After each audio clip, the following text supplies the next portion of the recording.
Welcome back. Not MME, this is Binge Buddies, episode 1, the first official Binge Buddies episode. Can we go from here? Oh, yeah, my Binge Buddies in the chat. Hey, just in time. What's Jack, up? I could send you a link on Discord. I barely go to Discord, but I'll go there because we're going to talk about Mandalorian Season 2, Episode 1. Yes, and yeah, Ambassador, send me a tweet if you want to come on too. I don't know if you watched Season 2, and let me get the Discord here. I have plans for this series. I do not have an intro. I wanted to make an intro, but I'll be honest, I'm not making this, the typical YouTube stuff. I was rethinking I gotta still rethink my strategy for YouTube and handling both personal life and YouTube life, because I do care too much about YouTube. I have to take a step back. I really do. I'm starting to notice I'm getting busy. It's like I'm on the stream almost every night with. I really am happy with the PlayStation Plus podcast on Sundays, and this was an idea. You guys, longtime friends. You're not viewers. You're friends. You know that I wanted to do a series like this that totally focused on streaming content, but now we could talk about gaming content too, because my Binge Buddies on the panel. Where's Jack? Oh yes, here's Jack. I'm sending you the link, Jack, in case you want to stop in and talk about Mandalorian. No craziness on this show. No craziness. Oh, I should send it to Ambassador too if he wants to pop in. Yeah. Because hey, you Ambassador. He was. I'm sorry, man. That's a shame. I forgot. You were part of the original Stream Junkies. Oh, damn it! What did I say? That should not be named. Damn, sure. Hashtag Binge Buddies 1. I always like the name Binge Buddies better. It just sounds better. It's alliterative. I mean, come on. Now. Well, I actually have plans to make it a brand in the future, like a website, if I ever get that far. There you go. And I have an idea for clothing too that's very streamer focused in Bud, buddy, if you know what I'm talking about. I don't, but a lot of people like that. It's got pockets for your buds. All right. That's neither here nor there. Hey, Barcelona on the B, have a happy and safe one. I lots of Zeverfett's in here. Oh, Zeverfett. Hey, Ryan. What up? Are you a Binge Buddy? I didn't know you were a Binge Buddy. I mean, I don't have a lot of opportunities to jump on your streams, so I was like, just jump on. I appreciate it. You're a busy guy. You're a family guy. Well, we're talking about Mandalorian Season 2 tonight. I haven't seen it. Should I go watch it? Oh, I was going to spoil it. I gotta watch it with. Oh, okay. Well, no. I've got to watch it with Matt. He's not watching it. I'm not watching it. I couldn't watch it last night because I had an event this morning at 5 a.m. Yeah. So if you guys are going to talk about the Mandalorian, I'll duck out. Yeah, because I am going to go spoilers right away. Yeah, fucking Fatal J tried to spoil it, and I was like, dude, shut the fuck up. I haven't seen this shit yet, So I was like, we're live, right? Yeah, we are live. Yeah. Thanks a lot, Ryan. That's my first half of the show. I didn't know we were live. This is a family. I just wanted to point that out. This is still professional. This is Severfett Unfiltered. So always make sure, Ryan. Look at the little counter up at the top that says live 4 minutes and 30 seconds. That's why I ducked out with my camera for a second, because I've been on live drinking my coffee, and I was just gonna it just sounded like quietly going and come back and talk about it. Max are all just shooting the crap, Yeah, that's what we're doing. I usually we do anyway, but this is actually a show that I'm resurrecting. Okay. Well, yeah. No, I mean, we did it months ago, so that was fun with the Dave Chappelle show, and I think we watched something else. Oh, that's right. Yeah, we tried to bring it back then. Mm-hmm. Oh yeah. Oh yeah, that's right. We watched that. We did a. And it was just a bunch of us just laughing. Yeah, nobody could hear. Yeah. So it was pretty funny, but I'll duck out because I told Matt that I told him not to watch it so that we could watch it together. Okay, cool. Well, maybe next week we could even do a guest host on your channel or Matt's channel. Sure, that'd be great. Unless Brian wants it on you, and we'll do Brian the week we can after. coordinate. That's Hey, fine. hey, you gotta accommodate the mustache. So Yes, the I like mustache the rules. Right?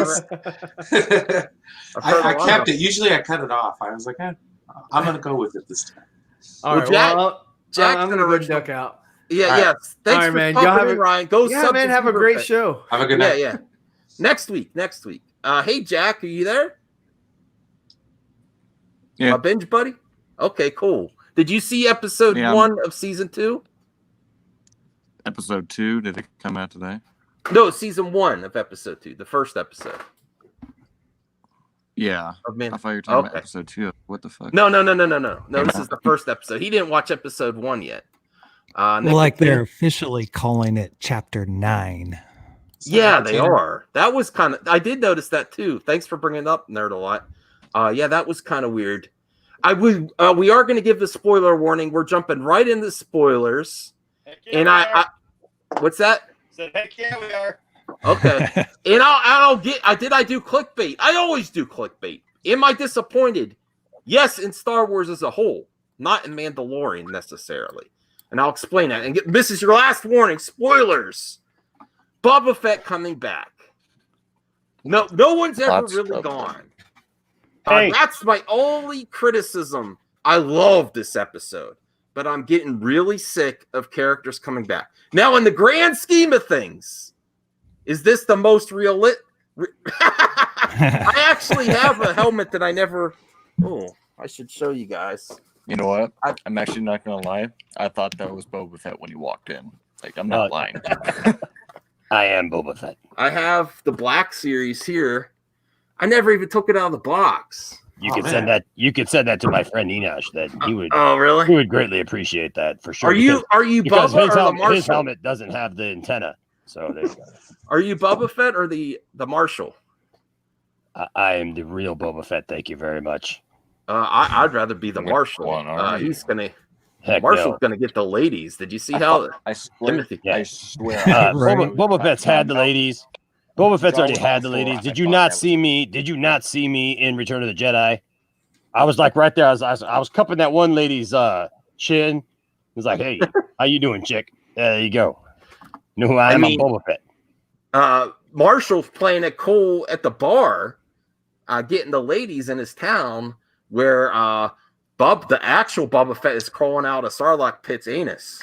And he ain't got no eyebrows. You know, here's the thing. That might be right now, but Boba Fett has had his fill. Trust me. Well, Boba Fett's been there, seen that, done that. Now he's ready to kick some butt.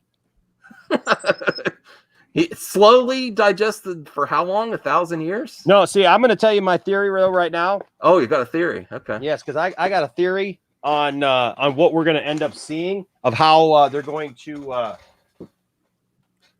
going to say that he survived, and I think Okay. it's all right here in this episode. But first, I got a toy for everything. Oh, wow. Do you have a partly digested one? You got to get one of those. Sarlacc Pit version of Boba Fett. Look how big this thing is. Isn't that awesome? That's huge. Yeah, that is cool. Oh, it's fantastic. Is that All right. is that your guy that makes the customs or? No, that's a real gentle giant Boba Fett. You have big action figures in that room too. Yeah, I got fake action figures too, but this is that's a real one. So here's my thoughts right off the bat of how they're going to say Boba Fett came back, and I think it's all been laid out for us right here in this episode, and that is they talked about that when they were talking about the Sarlacc pit, right, that they came up on right there, it's a big hole and stuff. It's like nobody comes upon a Sarlacc pit, without a Sarlacc. It's like unless something ate the Sarlacc. Mm-hmm. Right. So here's my feelings on it. They pointed out that this particular crate dragon had been around for forever. So it's not like it was like a new crate dragon that had been around for eons, right? That the Sand People had been talking about this crate dragon for a long time, that they've been dealing with this crate dragon for a long time. Here's my theory. Return of the Jedi, Jabba's sail barge goes down. All those people, all that destruction actually triggered the crate dragon to come to that scene, right? All that movement, all the destruction, all the sail barge falling down triggered the crate dragon or a crate dragon. Crate dragon comes in, finds the Sarlacc. Have you ever seen what a Sarlacc actually looks like underneath? Mm-hmm. So I was just at Disney at Galaxy's Edge back in February, and I got to see for the first time what a Sarlacc actually looks like. And I don't have the picture right here with me but the thing is a Sarlacc, that top part that we see right there, that's just the mouth, right? The Sarlacc is actually a body. Imagine it like my arm. That's the mouth. That's the part that we saw in Return of the Jedi, but it actually has a long neck and then a stomach and actually like flipper things that come out. So it's actually a creature that's just living under the ground, but its mouth is kind of like straight up to eat. Okay. And that's how it digests. And it actually has a body, a torso and everything under the ground, but it's like way down deep. And it's a huge creature. To me, what happens? All that commotion, Crate Dragon comes. That thing is sitting there like this. Crate Dragon comes, sees that the only thing living that could possibly sustain it is a Sarlacc, which it's not the only Sarlacc, because they just pointed out the fact in the Mandalorian here. How is it that the Sarlacc's pit is empty? And you notice that Sarlacc pit that they were showing was sideways. So a Sarlacc pit doesn't just have to be like this. That because it was because that Sarlacc had taken over the pit of Carkoon. Right? Oh, yeah. Huh. The Great Pit of Carkoon is where the Sarlacc. The Pit of Carkoon is not the name of the Sarlacc. It's just a Sarlacc. It was in the Pit of Carkoon. So it was in that. So the one that we saw yesterday in the Mandalorian was actually in a cave, right? Also showing that their bodies can be different ways, positioned different ways as a creature with arms and legs and all that stuff. So, but this one was in the Pit of Carkoon, basically laying there waiting for creatures to come and fall into the Pit of Carkoon so it could eat easily. Therefore, triggers all that destruction, triggers the Crate Dragon. Crate Dragon comes, finds the Sarlacc under the ground, eats the Sarlacc before Boba Fett is able to be digested, is to be able to actually go down into the esophagus of the creature. He gets out. He ends up crawling out of that, but he basically barely survives with his life, let alone his armor or whatever. But I believe we're going to find out that one of the sand people that were in the hut or in the around the fire and all that stuff was actually Boba Fett, and Boba Fett has been basically a sand dweller. He's basically been a sand person. He's been living as a sand person undercover this whole time, trying to just survive. Because this has been 5 years now, right? 5 years. Yeah. He's been trying to do this. And I believe that he was watching Mando because he was right there. He saw all this stuff go down. He sees now who has his armor, right? Because he finds out that this guy has his armor. He's going to get his armor back. And I believe that they are going to make Boba Fett great again. They didn't bring Boba Fett. I don't think he was never great. Hey, look, neither do I. But I've been seeing all these BS comments and articles and stuff like that, like Boba Fett is dumb, and why are they bringing Boba Fett? Boba Fett is You're going full droid. Even it's that Nerdist News did a video. Enosh, you're breaking up real bad, man. Yeah. Hold on a second. So Nerdist News. Someone get that, please. Where's Mr. Freeze when I need him? Right? Am I good now? No, you're not. You guys hear me? Your picture's frozen. Oh, there you go. Oh, someone dropped out. Who dropped out? Jack. Oh, sorry, Jack. Can you hear me? And then I'm gonna shut up and you guys can talk. But Enosh, you're breaking up real bad, man. Well, while let's give him a little bit of time to recover. I want to do something that I forgot to do at the beginning of the show anyway. And something that I want to make a staple of Binge Buddies, because I really want to. This show is very important to me. Yes, I do the hot stuff on, and I don't know how much I'm going to do that. I think I still would. Let's be honest. I can't resist for long, I can't resist for long. You just need the right people around you to say, "Hey, he's off on the he's off on the drama a little bit." Yeah. And my apologies to the ambassador. He's an OG with this series too. I forgot, and that's on me, Ambassador. It's okay. No, I didn't mean. I totally forgot. Max, no hard feelings. You were with this project at the beginning, and I think everyone always knew that we wanted to call it Binge Buddies. So now it's officially Binge Buddies. Indeed. Binge Buddies 1. But this great timing while you're back.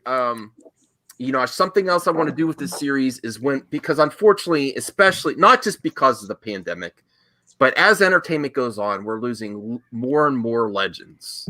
Okay, and we lost one. Yes, we did. If you could do in the voice a moment of silence for a Binge Buddy tribute to Sean Connery, just say something real nice. Announce the moment of silence, and then I'll announce what we'll plan to do this month for Sean Connery. Ladies and gentlemen, I would just like to take a moment for us all to take a moment of silence. We've all enjoyed one Sean Connery for many, many years now. And as someone who has appreciated his work and actually spent the time to try to learn how to talk like him, I would just like to say to all of the juniors out there, keep looking, keep striving, and always take yours. Shaken, not stirred. Let's take a moment, shall we?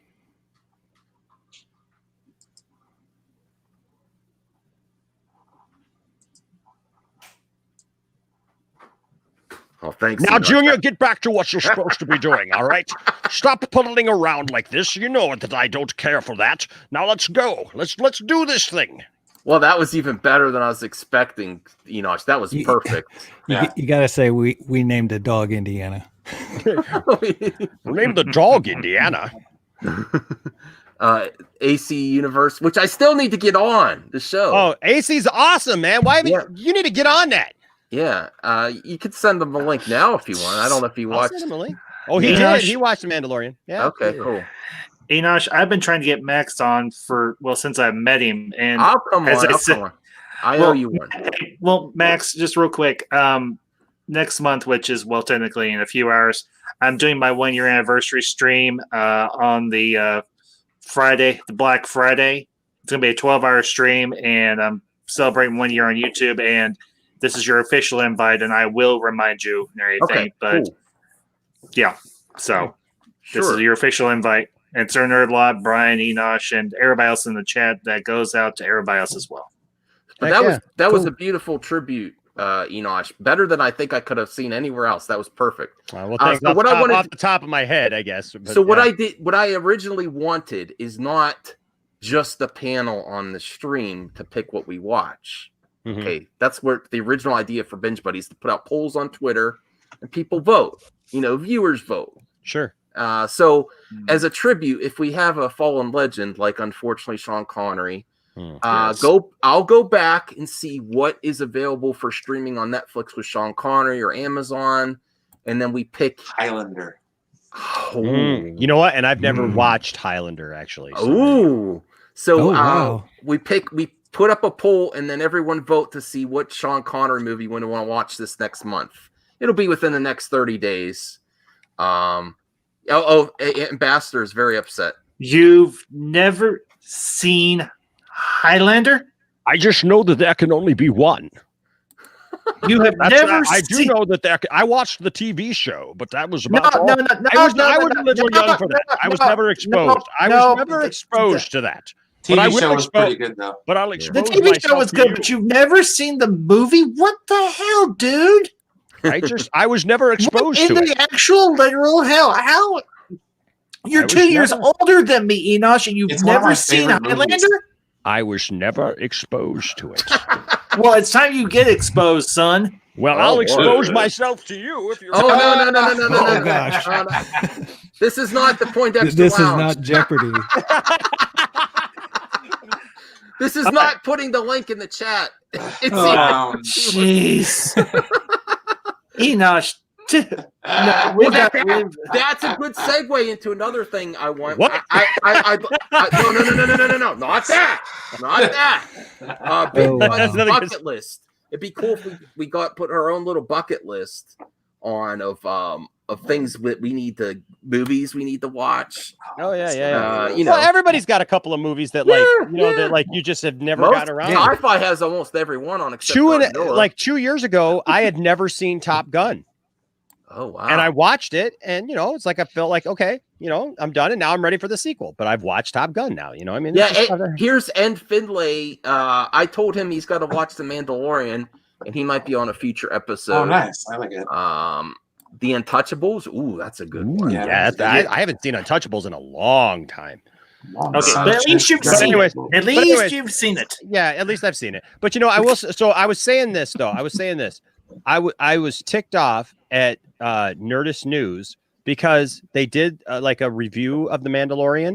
Mm-hmm. And they kept saying and throwing in these little jabs at Boba Fett the entire time, saying that he was the worst bounty hunter in the galaxy, that he was the worst this and that. And I'm just mama. Like, what the heck are you talking about? He had Vader's respect like you wouldn't believe. He was a joke in the Return of the Jedi. But he basically wasn't a joke. Like, no, hold on. You did that to him, though. No, you know what? No, you know what? Yeah, hold on. You know what? No, that's George Lucas. Everybody wants to act like, all this stuff, but that was George Lucas because George Lucas didn't like the fact that everybody responded the way that they did to Boba Fett because they loved Boba Fett and they wanted to see Boba Fett in more of a commanding role. The thing is like anybody can get taken out in a stupid way, but that does not mean that the guy didn't have a whole history of doing so. Now I know they've tried to go back with the Clone Wars and show him as a kid and stuff, and they basically just made him a hot-tempered little kid. You know what I mean? And I don't know that I care for the kid version of Boba Fett the way that I do for like Empire Boba Fett, right? And even honestly, Boba Fett most of the way through Return of the Jedi. Boba Fett, like I said, he's standing there, he's with the ladies, he's doing his thing, and so all these people who act like Boba Fett sucks now, like I'm sorry, but you reached me too late. Boba Fett's awesome. That's been a thing. That's been a thing. I know, and it's awesome. It's horrible that people are it's been more of a fun debate. It never got vicious like it has. I've had some people come at me hard because my screen. Yeah, that's what I'm saying now. Because my screen name, because my screen name has been Enosh Fett for the last 20 years. I've dealt with. I went from like everybody going, yeah, man, Boba. I mean, literally in that 20 years, it's been gone from Boba Fett. I love Boba Fett. Boba Fett's awesome too. Oh, Boba Fett. Boba Fett sucks. Well, like, why would you like Boba Fett? Well, have you seen the Fanboys movie? Yes. You remember the quote in it? Yeah. You two need to stop perpetuating the myth that Boba Fett is some sort of badass. Yeah. I like Boba Fett. All right, he had a jetpack. So did the Rocketeer. Thanks, sir. It's just fun. Compared to Boba Fett in what's his name, Brian DeJaren? The Mandalorian. I forget all. Oh, Din Djarin. Compared to those two, I would take. I mean, this might be another Binge Buddies poll, Brian, that we could put up. Who's the best Mando? Django, Boba, or Din Djarin? Well, I can already tell you. Who's Boba? I don't know who Boba is, but I will say this. That's going to be an easy one. Din Djarin is the best Mando out of those because the other two aren't Mandos. Sure. Okay. Well, that's what I'm really hoping with this is that we're going to see Boba Fett return to a higher pedestal, and we're going to find out whether or not he is actually a Mandalorian, because that's what the Mandalorian Din Djarin is looking for, another Mandalorian. Oh, here's another announcement. Brian hopefully will be master of the Binge Buddies Twitter. To put up polls, and and we'll share poll results on each episode. So stay tuned to next week where people vote. We're doing poll results? Not those kind. And not the election kind. The joke about my channel. Not the election kind. One second. These are easily tracked, not fake results. No. Yeah, exactly. And I just want to send a quick shout out to the Chat Superior Reviews. Cody, man, good to see you, bud. Missed you. I missed you this past week, so good to see you as always. What's up, Drex? Heck yeah, Nuclear Man. Oh, that's a great shirt. Is there an actual figure for Nuclear Man? No, there's not. There's not. I would love that. I would love to see that.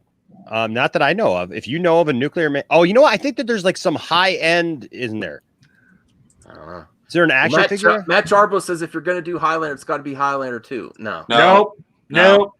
That does not compute, Matt. Sorry, I have to disagree. Listen, I wasn't sure which movie I wanted to see for the Sean Connery, but I was just throwing it out there. I mean, no, until the viewers vote on the poll to be official, what we can watch. You mean you don't want to watch League of Extraordinary Gentlemen? I like his last movie. I love that movie. His last movie, yes. Yeah, it was his last movie. He pretty much retired after that. Wow. Yeah, he didn't do anything else after that. He said that was the reason he retired. Part of it. He's like, this did not go the way I wanted. I'm done. Ooh, DC Talk with Extended says, Max, what about The Rock? The Rock, I will say this. The Rock is the movie that made Enos realize that he really liked pigtails. I'll just say that on women, yes. Okay. And that is why that is why the lovely Tiftastic obliges me sometimes and wears pigtails. And The Rock great on your review last night. Yes, I'll send you a picture. And then you guys were the boys at the lounge were very disappointing. No one had a costume on. All those action figures. So in our defense, the lovely Tiftastic was at work yesterday, and I'll send this guys to you. But she was at work, and she had a party at work, and so she was already dressed. And but we were not, and so she came home and she said should I wear it on the stream? And I said, heck yeah, wear it on the stream. I said we'll probably. She was actually just a little disappointed that we didn't get any super chats with her wearing her costume on the stream. Actually, I feel bad. I should have. Be careful, you don't want to hear a certain corner here. You say that he'll pitch a fit. You are right, Matt. Or a certain that was her comment. Yeah. That was her comment. We're keeping this series as family friendly as we can. Binge buddies, no, none of that. Yeah. Although I do miss no problem. I haven't seen him. I may have scared him off. No. Yeah. That's true. So I will say that this is the I'm sharing it right now with you. So this is the what she was going for. After this, we have to get back to the episode review. This was the look she was going for.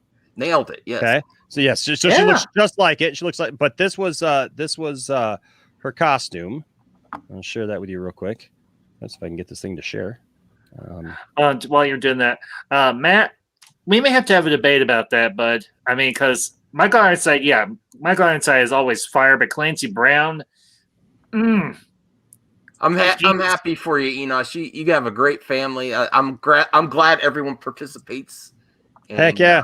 It's so she put that together. She's loved that outfit, man, and she's actually got like 5 different Harley outfits. So she's got this where she does like the whatever that game is, and then she's got Harley from Suicide Squad with the Daddy's Little Monster T-shirt and all that stuff. And she actually has the hot pants, but she doesn't really wear them that much.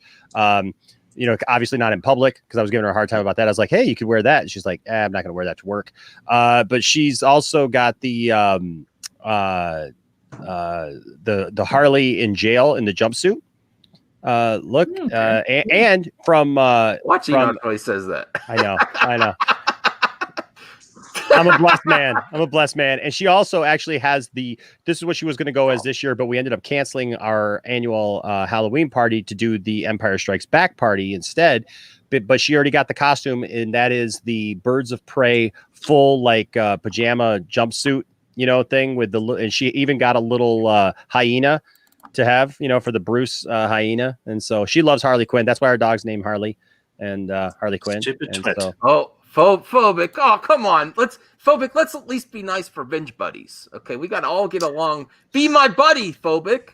Be my binge buddy. Oh no, Max, he's just going after me because I'm not going to take his crap. Okay, so, well, let's end it there. For Chubby, and then let's jump in. We'll say, you're the man now, dog. Great. And Matt, I didn't think you were. I mean, yeah. It's a toss-up, the Kurgan or Michael Ironside's Jiro Katana. Yeah. And Phobic, I'm just going to ignore you because, well, I ignore phobic trolls. Okay. So go sit on a railroad spike. Oh boy! All right. Anyway, Mandalorian. Let's get into it. Okay. Yes. Beyond. No. Now, what's your okay? Besides the episode as a whole, I do want to get the panel's opinion. And in the chat, are you sick of no one ever's really gone? It's driving me nuts. They overuse it for Star Wars. Yeah. It's his return is better than most. It's much better than the Emperor for me. I'm sorry. I think his return is more deserving than especially the Emperor. Honest. Go ahead, Durlot, please. No, that's it. Okay. Truthfully, for me, Boba's survival is more plausible than the nonsense that we got. Okay, I'm going to say it. This is the episode 9 that I will fully endorse. I will put my ambassadorial seal of approval on this episode 9 rather than the episode 9 we got back last December. Okay. These are read Dark Empire. I don't want to give you too much work, Brian. Read Dark Empire and then get off your own railroad spike. That's another great poll. Is the best return in Star Wars? No one's ever really gone. Who had the best? R5D4. Yeah. Right. R5D4. Yeah. Oh yeah. Did anybody catch that? I have heard not one person say anything about R5D4, which is freaking amazing. I love that. I agree.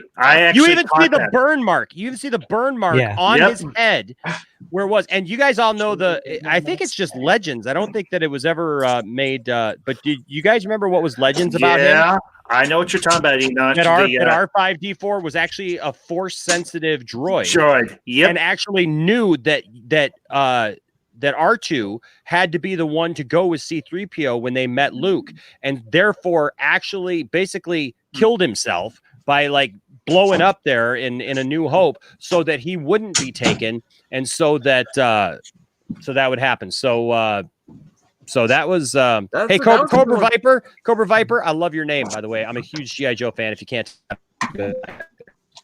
Yes, I agree. I agree with Cobra Viper. I like Boba Fett, but I would just prefer, or I would prefer Rex. His name is Darren. They did introduce. They just introduced like 80 new Mandalorians. You're doing the robot. I got like 5 of them right now. They got all these Mandalorians. I mean, they got calm down, R2. I'm just saying. R2. They introduced a ton of Mandalorians just now. Just because they're bringing Boba Fett back, and just a capacity doesn't mean that they haven't introduced to much people. They literally have I don't even know what you're saying, man. They're bringing back. They're bringing all these Mandalorians. Did you mute me? Did you mute me? No, you were frozen. Oh, sorry. You're going robotic again, man. Okay, but I would have preferred Rex myself. I like Tamora Morrison. I'm glad he's back. Yes. I'm just getting sick. I'm just getting sick of the no one's ever really gone, because I mean this is a problem with all all these properties. They bring back people constantly. It gets obnoxious.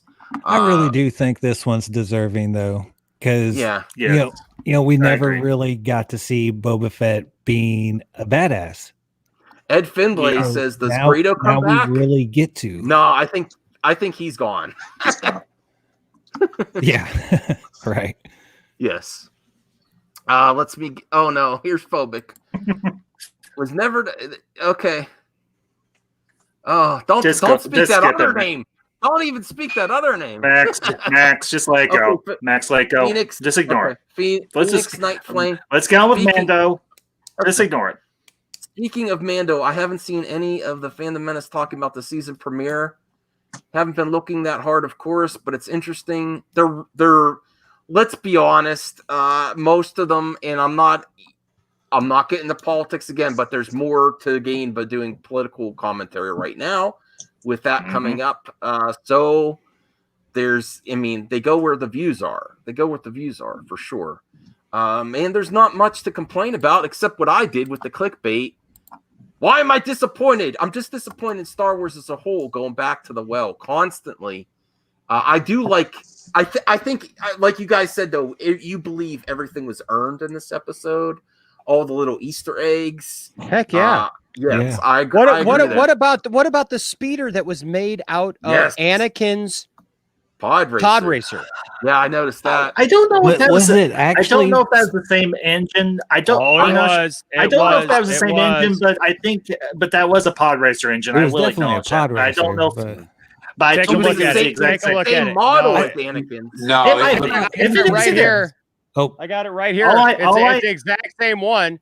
It's the exact same engine. If you're looking for the engine, it's got the flaps on the front. It's got the exact same back. I'm telling you. I mean, if that ain't Anakin's, I don't know whose it is. It's the I'm one just that saying. gave Jar Jar the numb tongue. There-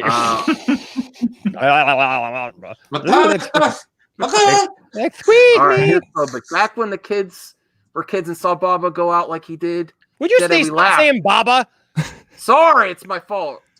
It is your fault. Boba. It is your fault. Boba. Stop saying Boba. Baba. It's Well, Boba. Boba. Bo- Sorry, I don't. I make lots of mistakes. Just look at my channel. I love you. I love you. You know I love you. But Or like, if you stop saying prefer, Baba. or Max, if you prefer, just call him Bob A. Feet. Bobby feet. Okay. That sounds too much like Babu Frick. I know a lot of Fetts. No, Enoch no. Fett, Beaver Fett. Drex the Klingon. I've only seen. I couldn't really get into it. You mean Mandalorian? wow. Ooh, Enosh, So we that's went all the tight. first season without having a Jon Favreau directed episode, and we get the first one. Yeah, that's true. Thanks for bringing up that point. I think he did an excellent job. A long episodes, like a mini movie. Yeah, Matt Jarbo's here. Are you my Mhm. binge buddy, Matt? No, but I've Huh. seen the episode. You can't be my. No one wants to be my. Well, most people here want to be my binge buddy, but Matt Jarbo says no. That's pretty disappointing. Well, Matt Jarbo's going to get the old treatment here. Did you get the wow treatment at the end when you got to see Bob? I almost did it. Boba Fett. Oh, when I saw, yeah. I thought that was amazing. I liked all the little Easter eggs. There was actually Yeah. a very obscure one that popped up. I was really surprised that I knew about it, because otherwise it would have gone over my head had I not watched the Star Wars Explained video on it. Over your helmet? Over your helmet? Yeah, over my helmet. Yeah. An Nobody ice has a cream great maker. comment. You here. got? Oh Did yeah. anyone catch the ice cream maker? Yes. Yeah. Mhm. what's that Yeah. From. Okay. I watched some video that had the Easter eggs, but explain that, Matt, again. Oh, it's I forget the character name from Empire Strikes Back, but it's a guy you see on screen running on Bespin for like literally like half a second, and he's got this ice cream maker, and that's what the storage unit that Cobb Vanth had that he stole from the mining collective, and I was just like, They could just go back to those Jawas for lots of Easter eggs. Those Jawas, man, they got everything. Yeah, they got everything. Phobic says that was the same pod racer engine. His pod racer was one of a kind. Oh, that's a good point. So that is a good point. All I know is I was honestly really impressed with that, because think about it. What's a better way to build a speeder? You take basically the seat mount and controls off of a normal speeder, like a swoop speeder or a speeder bike like an Imperial issue, and you strap it to a freaking pod racer engine. That is like a street rod. That's like a street rod for Star Wars, essentially. That was and just I loved it. Awesome when I know. he came pulling up on his pod racer bike. Oh, that he's was like, sweet. "What's up, brother?" There it Okay, is I'll right come there. I'll come back to your comment, Phoenix. Yes. Yeah. Yep. There he is. Wow. Whoever that guy is. Yep, they made it. Well, I can tell you who he is, because they got an action figure of him right here. Oh, his really? name is Okay. his name is Wilro Hood. Okay. Low row. No, Wilro. Wilro. Here, I'll Okay. pull that up for you so you guys can see that. too. Ruh-roh. I don't even. Oh no, DC's got in there. Will Row Hood. Yeah. I've watched the original trilogy. I don't even remember this. He's on screen for like literally a second and a half. Yeah, I don't even remember that. Like that's it. He's Actually, he's if on anybody screen. has this figure, I do not have this figure. So if you guys Wow. have that figure, please get with me, because I need this figure. I did not A realize that they figure made a that figure. Enosh doesn't He have. has it. I did not realize that they made this figure because there was a couple of years that I got out of collecting for just a minute because I didn't have any place to display. So I got out of time. Now I really, really need this figure, guys. If you guys have this figure, if you're out there and you have a Wilro hood, I would really, really like to talk to you. All right. I have a feeling that the value of Wilro hood figures is about probably just went up. Yeah. Yeah. Probably. All because of one little accessory. You better get it quick, Enosh. I better, huh? Let's see. Okay, here's Phoenix Knight Flame. The Easter eggs were well done. They didn't take away from the plot of the episode. Easter eggs fan service is like icing on the cake. It can enhance the cake, but too much can overwhelm the cake. Perfect comment. Yes. I will agree. Yep. It was all well done. But I do want to get, since Matt's fresh to Binge Buddies, I do want to get his opinion. Are you getting sick of, besides the episode being amazing, I'm disappointed. Wow. I'm disappointed overall because I'm getting sick of everyone coming back. No one's ever really gone. Is this well deserved to bring Boba Fett back? Or are you going to get tired of people coming back all the time? Well, I mean, I don't want Bubba Fett. I want Boba Fett. So thank you. I said it again. But the way I view it is this. Yeah. Does it work? Right? So far. Have we not spent like almost 40 years discussing whether or not Boba Fett survived the Sarlacc pit? Yep. Pretty much. We spent nearly 4 decades going like, I don't know, man. And then all of a sudden now we have confirmation that he's alive. Okay, and it's Tamara Morrison? And it's Tamara Morrison. Yes. Yeah. That's perfect. Yeah. Well, what do they do now? Well, let's do like, predictions though. What do they do? Is he just going to be a small character in this series? He's going to have his own series? He's going to take over? I think he was in season 1. I guarantee you that they are going to explore the myth of Boba Fett, and that they're going to expand upon it. And like I said, I believe Favreau is going to make Boba Fett a cool character again to the masses. Those people who dropped off with that, he's going to give them a reason, especially bringing back Tamara Morrison and make it look at how he looks while he's walking away there at that end scene. That guy is not a guy that you want to mess with, right? Enoch. Yes. Think about it like this too. If Boba's back and they reinvigorate him, who did Boba team up with in the Clone Wars TV show? Mm-hmm. Ahsoka. Well, no, he didn't deal with Ahsoka.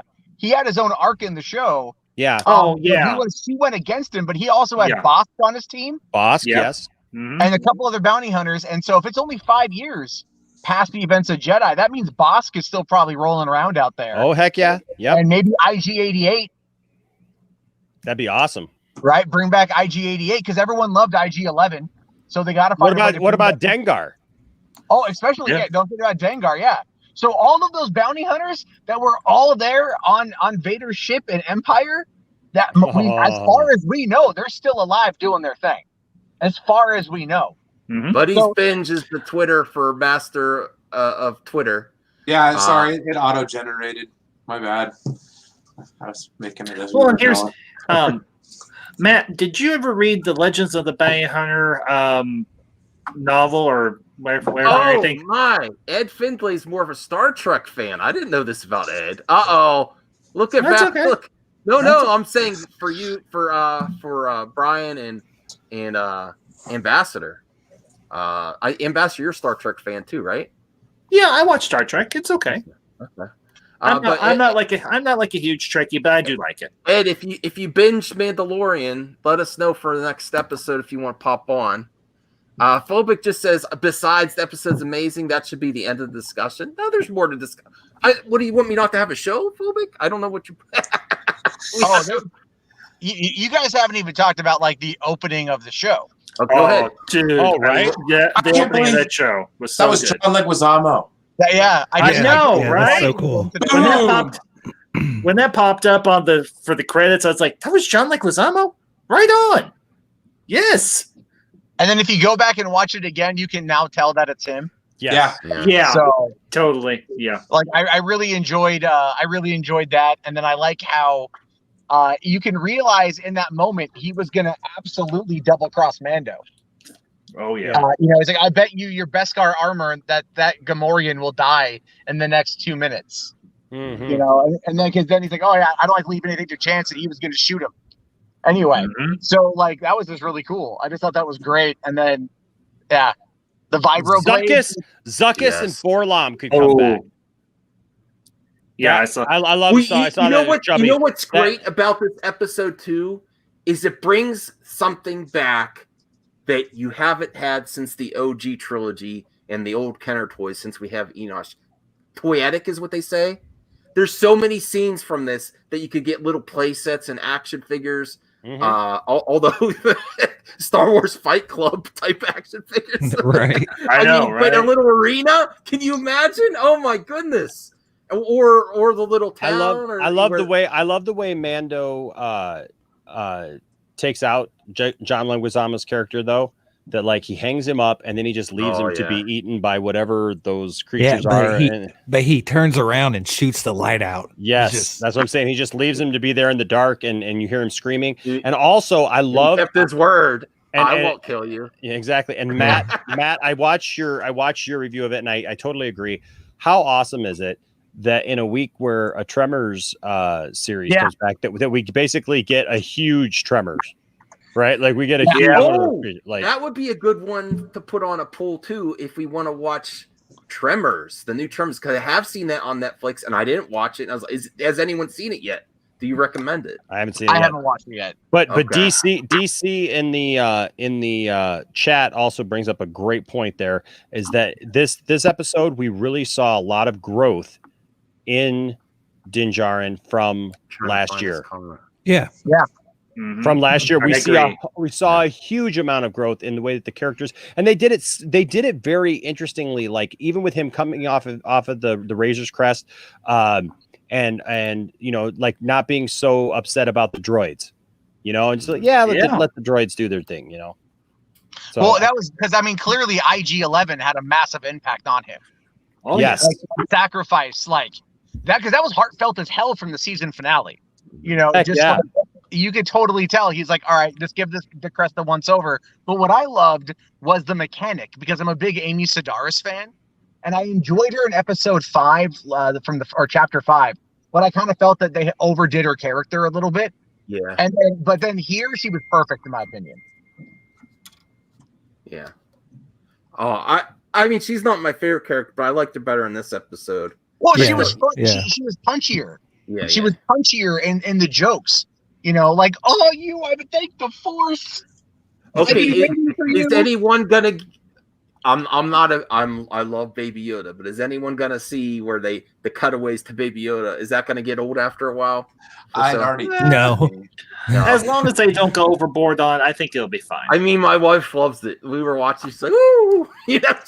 Dude, my daughter. Yeah, I was so glad that he took him along with him so he could do the little dog out the window. It's very awkward how to figure out all these scenes with him around all the time. Maybe it's a good thing. Maybe it's gonna, you know. But Brian, you had a little bit different opinion. Like you think it could start. Okay, so me personally, I was one of those people that got tired of seeing the memes. Yeah. The Baby Yoda memes. Yeah. I mean, they beat it to death, and yeah. So I mean, I can kind of little cuteness overload for me, but other than that, it's all right. I'm all right with it. I still like the child. I got the pop. You know what I mean? Yeah. See? Good. Yeah. No, I love Baby Yoda. But we've got my girlfriend bought me one from Costco, like the $20 one, and then my daughter immediately tried claiming it. So then my girlfriend bought my daughter one. Heck yeah! And my daughter doesn't really know Baby Yoda, but I showed her a video on YouTube that was just all Baby Yoda scenes from the first season, and she was just glued to the TV, and she's like, "Baby Yoda, Baby Yoda." And so now but then my girlfriend found her a little plushie Baby Yoda. And bought the plushie Baby Yoda, and that's what my daughter has been sleeping with. Mm-hmm. So it's like that's the thing. Kids are drawn to that, and my girlfriend's happy because she's like, "Oh, well, that could be something you guys share together. If you could show her Star Wars." And I'm like, "Do you think that she wasn't already going to be like Heck yeah. You want to see what I'll be sleeping with? I just shared this with you, Max. Come next October. I have to remove Phobic's comment. Sorry. This right here is what I'm going to be sleeping in bed with and cuddling up to, because HasLab has been putting this. This will not go to stores, by the way. This is their seed program. This is their seed program where they needed 6,000 people to make this happen. I love the fact that to even go see it, you got to click. This is the way. You guys can still get in on this, by the way. This is what it's going to look like here. Did you get the barge? No, I did not, because I did not know that it was a thing back then. And so this is what it will end up being right cool, here. Though. So I was not aware of the barge when they did it, and now I can kick myself for it. Can't. Oh no! It's a Baby Yoda. Oh, but check this out, guys. Check this out. It all comes off here. Like you got the cargo netting. You got all the stuff. Look at those engines. Look at all that stuff. Nice. Then on the inside, this is an action figure, guys. You're getting it? Oh yeah. Oh heck yeah, I'm getting this. So Tiffany approved it and said that all I had to do was make sure to put it in the living room.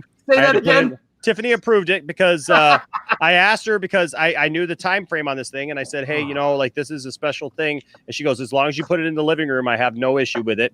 And so you can see here the cockpit. Look how detailed this thing is going to be. It's going to be awesome. And so there's all that, but so check this part out. The dimensions are that it is 20 inches wide by 30 inches long and 10.5 inches tall. This thing is huge, guys. Yep. It's like literally like 2.5 feet long. And you can see here they're putting it together.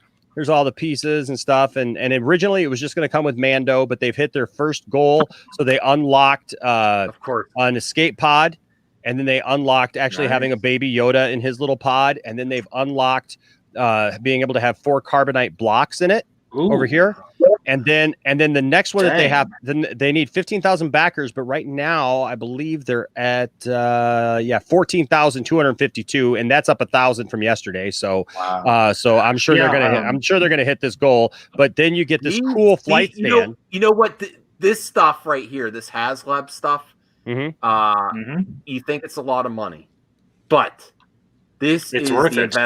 No, but this is an investment too. Not that people should buy stuff to sell it. Well, I joked with Tiffany. I said this is like in the future. Yes, I told Tiffany because that sail barge now goes for $2,000, and I think originally it was like $400 or $500 or wherever it was. Think about like 50 years down the line. Well, and that's because this is limited. This is going to be limited to the amount of pieces that they make, and 15,000 may sound like a lot, but it's really not. Kickstarter, not really. And so now they got this. They got this. This is basically a Kickstarter by Hasbro. Yeah, they got this flight stand here, and then I thought this was a little chintzy because it's 17,000 backers. They make this this Jawa, which is cool. Don't get me wrong, but it's all right. But the thing is that so they got all that. But here's the thing: we all know, because the limit on this is 5. You can only get 5.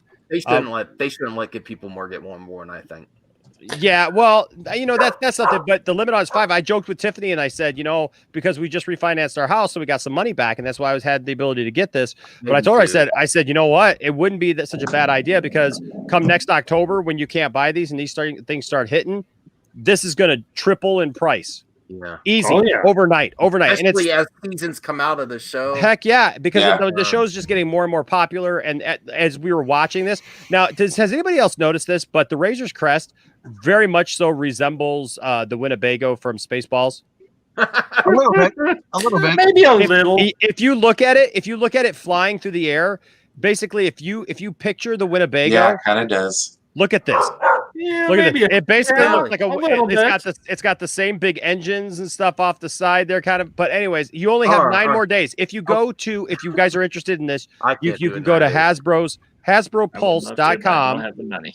Hasbro, I'm just telling you, you got 9 more days to sign up for this thing, and as they hit their goals, the price doesn't go up. The price is just is $350, and so thankfully, because I didn't think I was going to be able to get it. Oh yeah, but. This was to the review. I'm excited, yeah. It was a couple of weeks ago and everything. Star Wars Santa actually was talking about this. I was like, damn, I wish I could get Enosh. I think you and Star Wars Santa and everything would get along great. He does a lot of streaming himself and everything. He's got great personality. He's very positive, and I think the two of you should. get in touch with each other on Twitter Yeah, or whatever. Santa's cool. Who is All that? right, guys, I gotta run. Agreed. I got a delivery to make. Okay, cool. All right, man. Later, We man. have to get just, back on track with the episode anyway. Yeah. Thank you, Well, man. Thanks for talking that Razor Crest looks awesome, and I have money allotted for something else, so I can't buy it. But I you know what? That's pretty cool, man. I was looking at it the other day. It looks pretty awesome, and I agree. I think as the show gets more popular, that stuff is going to get a lot more rare and a lot more expensive on the back end. I mean, this episode, just my overall thoughts, did more like just in regards to like move things forward. Yes. Then like especially in regards to CG. That was IMAX level stuff right there, guys. No. It was beautiful. Did anyone notice the aspect ratio change? Yep. Yes. I didn't notice. I was Yeah, just it's when it first comes out of the thing. Right, Ooh, and then all of a sudden, potentially the aspect ratio it increases to full screen, and it just that for the entire action scene, it's amazing. It's I think brilliant. you just figured something out there, Matt. That might be worthy of a topic. Can Disney do these IMAX limited runs of Disney Plus showings when the theaters come back? Yeah. People would go if they include IMAX content, and that'd be it. That's the way to get people back to the theater once they open. Do stuff like that. IMAX. I would go see it. I'd go see it. Yeah, because not only did that, you could tell that's where a lot of the budget went. It looked amazing, and I mean, I was listening on a really nice set of headphones, and even coming through my computer, it sounded phenomenal. You know, so I mean, something like that I could see as remixed for IMAX, and it would just be cool as hell. But anyway, yeah, I got to go make some of that money so I can afford all the toys I want to buy, and also, like to live and feed my children. Hey, absolutely. Hey, Max, can you? So I want to address something that Phobic just said up here. Where he said it's funny that Hasbro needs to crowdfund an item that will sell out immediately. It's not You're missing the point of this toy. You're missing, and a lot of people miss the point of toys. I see all these people making videos. Star Wars toy sucks, and that's why you have all these toys sitting around. No, it's not, because everybody loves Marvel, right? And you know what? There's a bunch of Marvel toys in the clearance too. It's because ever since the beginning of toys, there's always been some toys that don't hit. And so those toys, yes, are going to go on clearance. But you don't see the toys that are popular going on clearance. This is not a toy.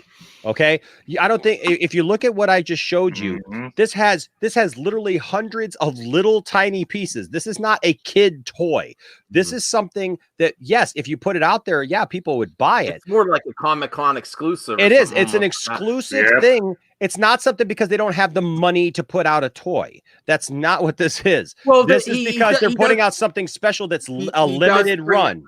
He does bring up a point, though, if companies go too far with the crowdfunding that they're getting in on this, but they do this like once a year for this. I mean, the sail barge was like what, 2 years ago? Okay, roughly, yeah.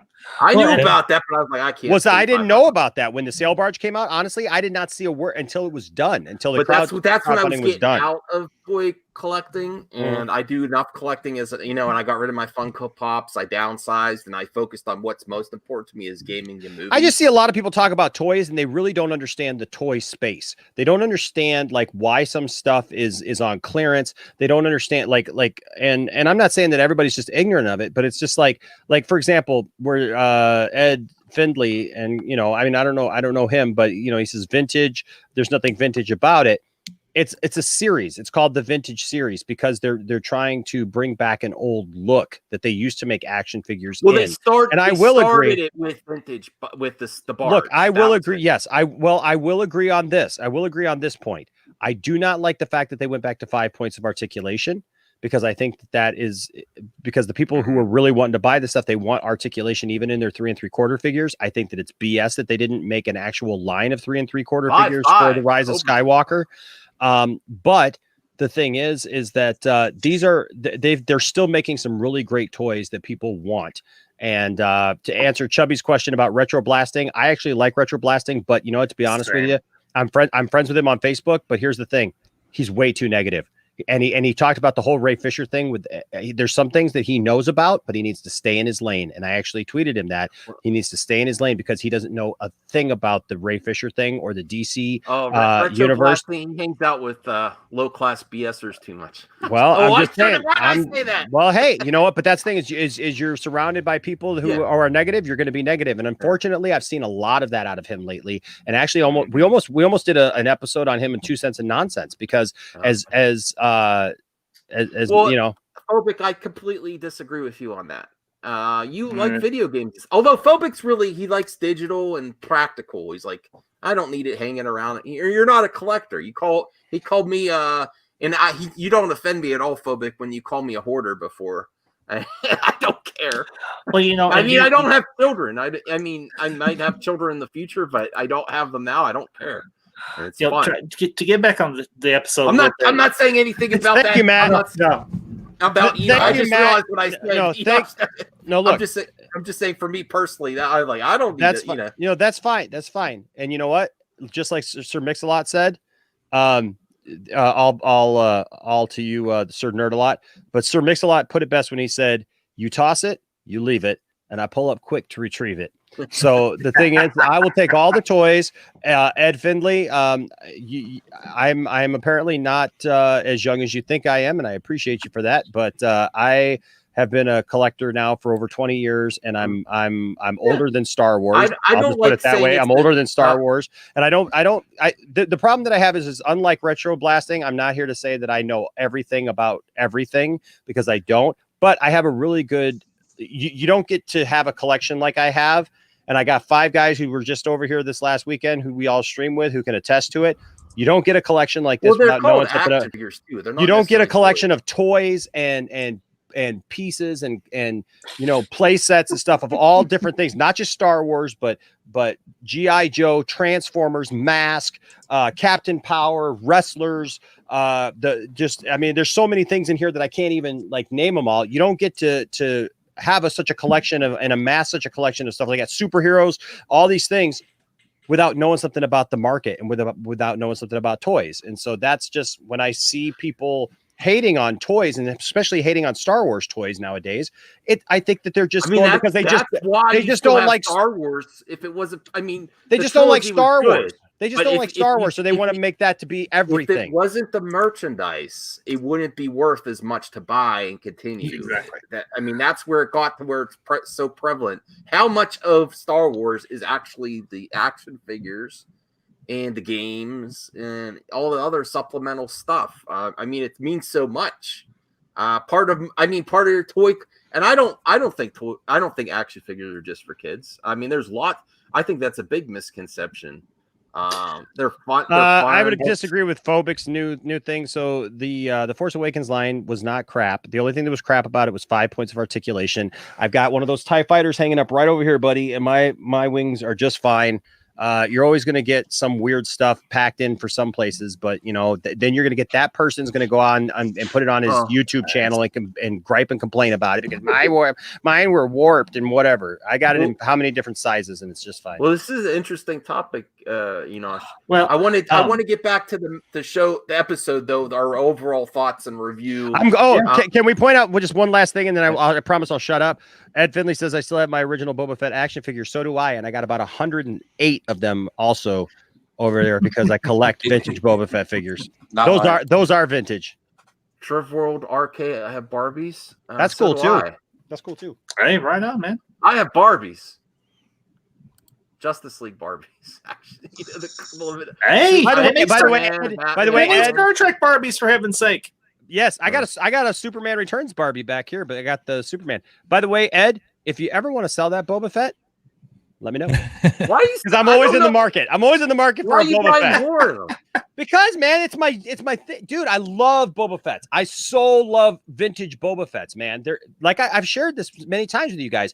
Every time I get a new vintage Boba Fett, it's a thing of some kid played with that. Some kid sent that Boba Fett on adventures. It's like any of these toys that I collect that I sit in this room filled with toys to the ceiling. Some kid played with it. If it wasn't mine originally as a kid, It was somebody's, and those Boba Fett's went on adventures. That's why I've got Boba Fett's that like were burnt, right? That were totally burnt. I've got one Boba Fett that's missing both of his arms. I got one Boba Fett that's head was cut clean off, and he's missing this part of his neck. He looks like he's got a stoma. I got one Boba Fett that is covered in magenta crayon that was sold to me by a guy on eBay that it belonged to his stepdad. You should mod that Boba Fett and make him Boba Fett and make him Django. Don't take this in any type of offense, but I feel like this is leading to like Toy Story 6 or something. Yeah, if these toys came alive every night, dude, they'd probably kill us all. You know, Toy Story, that's a good. Pixar could actually just do actual Star Wars toys and stuff in the next Toy Story because they own all the properties. They could do Marvel. Your room looks pretty cool. Yeah, that's cool. He's not a. Awesome. Also, okay. We've already had this twice. Let's get back to the episode. Get back to Enosh and his theater renting and stuff. I kind of come to the conclusion that if we ever do cons or something, we just need to get a hotel by Enosh so we could all visit the museum and have fun at the lounge. Yes. So I mean, if we ever have to travel, and you know what? I told my wife about it, and she's like, "You could have gone." I'm like, "What? Damn it, dude!" No, I said we got the dogs and we got the cat. She's like, "Yeah." I'm like, "Well, wouldn't you want to come?" She's like, "Nah, I'll do my own thing next time, and you watch the." Oh, pets. Dude, I wish you could have been here, Max. I didn't know this. I mean, but I had other stuff. Well, the only problem with you coming, Max, is we can't take video of anything. You're always going to be off camera. You're always going to be off camera or in your mask all the time. Yeah, I feel bad for you to be like in a mask all day long. No, I'm going to wear this mask and a doctor's mask too. Oh, there you go. Yeah, I guess you can get away with wearing a mask, can't you? I wear masks everywhere. Yeah. Maybe when the Snyder Cut comes out, because I do have a buttload of steelbooks and stuff that I bought for event. Maybe I don't know. We'll see if we can plan something during the release of the Snyder Cut. That'd be cool. That'd be cool for us all to see the Snyder Cut. Get a hotel. Get a hotel near you. With that would be discount. awesome. That would be awesome if we could figure out a way for everybody to come together for the very first showing of the Snyder Cut for us all to watch it together for the first time. Yeah, that would be, dude. If we do this, if y'all do another one, I will figure it out. I will put back the money. I will drive. I will fly. I will take a freaking bus. I don't care. I will get up there. I will go Greyhound. I don't care. Just be safe. Yeah, I will. I will get there. Get your vaccine. I won't hitchhike. I won't go that far.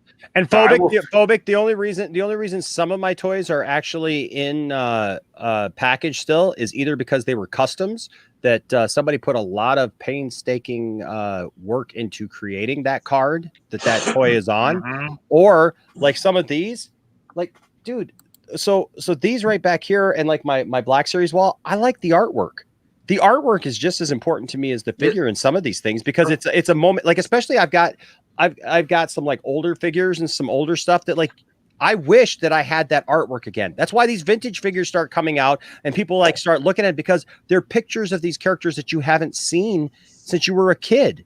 You know what I mean? With Ed Findlay, the one with the shooting rocket, it's like that's like the holy grail. It's like next to Action Comics #1 or something. Well, that one never actually got made production. There's literally only a handful. Made it to stores and they had to pull it because another toy. No, there's actually only like the prototypes that were made. Yeah, there was never actually any actual real ones that were made. Get there in packaging and someone had it in packaging. Oh my goodness, you'd be a millionaire. Yeah, no, they got bunch of remakes. I mean, because later on they've been able to do it, and so I've got one of those. I've got a couple rocket firing Boba Fett's, but they're not that because those are over 100, 200 grand. Oh, so you mean Chubby? You mean on the stream or to the next? I think you mean some Poindexter Con. I like it, Poindexter Con. No, I'm serious. I'm like, yeah. There's nowhere that we could think of that'd be better than near Enosh in a hotel and get a discount for everyone. And then the Snyder Cut release. Can you imagine? And then we'll have Ray Fisher come on the stream. Oh man, we're getting Ray Fisher. So I'll tell you what, that'd be sweet. I'll bring my Stand with Ray Fisher shirt. We'll all be there wearing it. Oh yeah, it's going down. Oh my goodness. I do. Travel Enos, World. please, That's please, Poindexter I'll make the Lounge. trip. It's Poindexter Lounge, man. Travel World Arcade says the guy with the cool room. Does he have a YouTube channel? Oh yeah. I'll link it here. But we got to get back onto the episode. Yeah, let's get onto the episode. I just want to make people. Just real quick. I want to make one comment. Yeah. If they do a black series with the Marshal and his speeder, I'm buying that sucker. Yeah. And Hasbro, if you're listening, hello. I series. love Timothy Oliphant. Oh yeah. Yeah, let's get into the episode. Let's get into the episode. I Yeah, didn't watch Deadwood yet, though. That's one I gotta watch. That's okay. Okay. Yeah, the episode. Okay, this is a big glimpse into the Sand People too. They had a. Oh my gosh. Yes. Different. Oh, what? How awesome! I loved that? it. I loved this. I loved this episode and everything for that specific reason. For the simple fact that we got an insight, a deeper insight into Tusken Raider culture. Mm-hmm. Heck yeah. Yes. I was like, as soon as Mando was speaking the language, like the Marshal was getting annoyed. I think though, he's like, "What is all this?" But that was great. How now? If you had to go back and watch an episode right now, would you go back to still one in season 1, or would you go right back to season 2 and watch this episode again? If you had to go off this as soon as we're done here with Binge Buddies and you rewatched it, what would you do? Go back to this episode? I'm rewatching this episode. Rewatching this. This is one of your favorites, top 3. Yeah, easily. I've seen it 3 times. 3 Yeah, times. it's probably a little bit of recency bias, but okay, good. Yeah, definitely. I'm trying to think about season 1. I got to rewatch season 1 though. Timothy Oliphant was awesome. Yeah, that I'm character. a fan of his. It was so great. Yeah. Like in that scene where Boba Fett is riding into that town. Yeah. It had such a westerny feel. It was just great. And the action, there's this action all over the place with this. Yeah, and then when Cobb Vanth shows up in the doorway. Oh man, yeah. It's sort of, I mean, even with like, I'm thinking back to the OG trilogy when Luke took down the Rancor in Return of the Jedi, had a big epic feel of like how is he going to do this? Like I was like, how are they going to make this believable? Them taking down this dragon, but they did. It was believable. And I mean, people died. Oh man, yeah. That takedown was just well. And the thing that I know some people have made comments about this. I might discuss it a little bit further when I do my own review for it. I like the design of the Great Dragon. I know it doesn't match up with what we see in KOTOR 1. I get that. I understand. But I think what they were trying to do was, because that's a different type of canon. That's EU canon with KOTOR and everything. I think they're trying to go off of that skeleton that you see in A New Hope, because this is just a theory of mine. I think that was a younger Great Dragon. I think the one we see in this episode is much, much older. And that's why it looks so much different from. I know some people have said, well, the one that we see in A New Hope when 3PO is coming down that sand dune, that one has legs, but honestly, the pictures don't really match up to show that it has legs or anything. So I'm thinking that was a younger Great Dragon, possibly. Okay. Triavi World Arcade. This is Poindexter Lounge. He's close to 10K. Yeah, he's getting close. Yeah, we're almost there. We're almost there. Yeah, for sure. We're almost there. So come on over, have some fun with us. So don't forget to. I don't care anymore. I'm done. I'm just making. I'm doing my shows and I'm going to my friends and my buddies. That's about all I'm doing anymore. What were you gonna say there, Lon? Chubby Teddy brought up a great point about the Tusken Raider dogs. Yes. The dogs. That was a great scene too. Yeah, were you surprised when Mando did that? Were you like, what's the action sequence going to be? And he's like, pet some. Yeah, I was taken back from that, but it didn't. cute little dogs. Hey, no, look, I was expecting another action sequence. I'm like, what's yeah. The fact that he was able to communicate with the Sand People and they had that whole exchange, and like he's both doing the grunts and everything, and then along with the sign language, which includes a whole other demographic of people who can who can relate to somebody in Star Wars, and they did it in a way that made sense, and I love that. And the only real part that I could say that like kind of two little things bugged me about it, and they're just such tiny little minute little nothing things, because you gotta suspend your disbelief, right?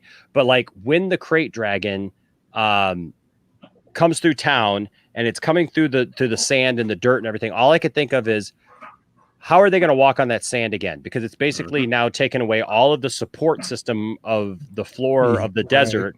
So now if they walk out there, wouldn't they sink now into whatever sand hole that creature has made? Okay, whatever. Right. Like I'm not gonna get hung up on that, even though later in the episode, they're all standing out there in the street, where the thing went through. And then the only other thing is that you notice when the crate dragon, well, a couple things. When the crate dragon came out of the top of the mountain and looked like a giant penis. That was pretty funny. I laughed out loud when that happened, but he came out, and I liked the fact that he was able to like come up to the mountain. He was able to go through anywhere. But then when he started spitting on everyone, and it just totally like evaporated, like just like acid just like melted them. For Mando to go inside there, I get it that he's got the Beskar armor, but that armor doesn't completely cover him. Yeah, his undergarments would have been like at least singed a little bit. I feel like that all would have come out of him would have been the armor itself. Yeah. But like I said, I get it. I get what it's a heroic moment. I understand it. But it was just weird that they established that basically all these sand people are running away and literally getting melted where they stand. I mean, like not even nothing. I mean, it was just like they're just done. You just made this real. I don't want to think about this stuff. You're right.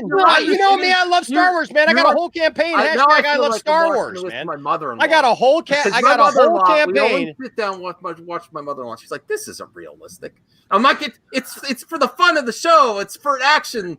She's like, "This wouldn't happen in real life." Don't go too much that route. Funny, I mean, my dad does the same thing. Disbelief. You can't do too much. It's just stuff. But if you have a little thing here and there, go ahead. Yeah, like I said, I'm not getting hung up on it. You're not going to see videos on my channel of like, why the Mandalorian sucks, season 2. Oh, look at the giant penis that spit on everybody and melted them where they stood. Stop talking about that. What? Sophic apparently likes it. Okay. God, I love that. Trev. Yes, I do have the link. Let me. I have the link too. Phoenix Knight. Phoenix Knight brings up a good point.